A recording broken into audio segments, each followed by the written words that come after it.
వాతావరణ శాఖ ప్రజలను అలర్ట్ చేసింది. ఆంధ్రప్రదేశ్లో పలుచోట్ల వర్షాలు కురిసే అవకాశం ఉన్నట్లు తెలిపింది. ద్రోణి ప్రభావంతో వచ్చే 2 రోజులు వర్షాలు కురుస్తాయని తెలిపింది. ముఖ్యంగా ఈ రోజు భారీ వర్షాలు కురిసే అవకాశం ఉన్నట్లు పేర్కొంది. మరో 2 రోజుల పాటు మోస్తారు వర్షాలు, పిడుగులతో కూడిన వర్షాలు పడే అవకాశం ఉన్నట్లు అధికారులు తెలిపారు.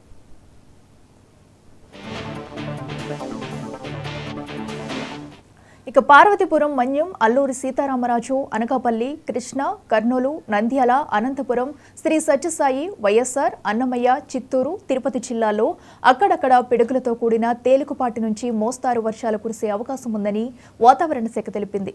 అలాగే శుక్రవారం ప్రకాశం, నెల్లూరు, కర్నూలు, నంద్యాల, అనంతపురం, శ్రీ సత్యసాయి, వైఎస్ఆర్, అన్నమయ్య, చిత్తూరు, తిరుపతి జిల్లాల్లో అక్కడక్కడ మోస్తారు నుంచి భారీ వర్షాలు కురిసే అవకాశం ఉన్నట్లు తెలిపింది.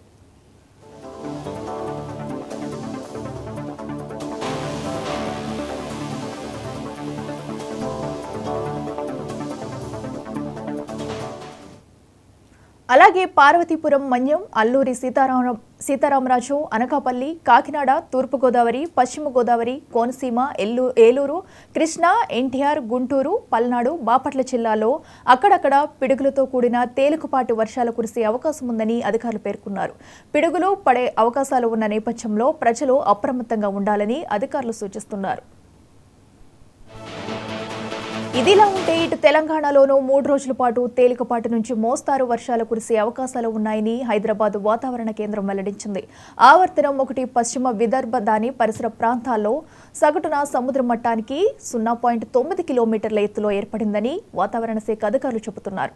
తెలంగాణ రాష్ట్రంలో కింది స్థాయి గాలులు ప్రధానంగా తూర్పు దిశ నుంచి వీస్తున్నాయని, తెలంగాణ రాష్ట్రంలో నేడు పలు జిల్లాల్లో తేలికపాటి నుంచి మోస్తారు వర్షాలు కురుస్తాయని వెల్లడించింది. ఇదిలా ఉంటే ఈసారి వర్షాలు కూడా త్వరగా కురుస్తాయని వాతావరణ శాఖ తెలిపింది. ప్రతిసారి జూన్ 1వ తేదీన వచ్చే రుతుపవనాలు ఈసారి 10 రోజుల ముందుగా రానున్నట్లు అధికారులు తెలిపారు.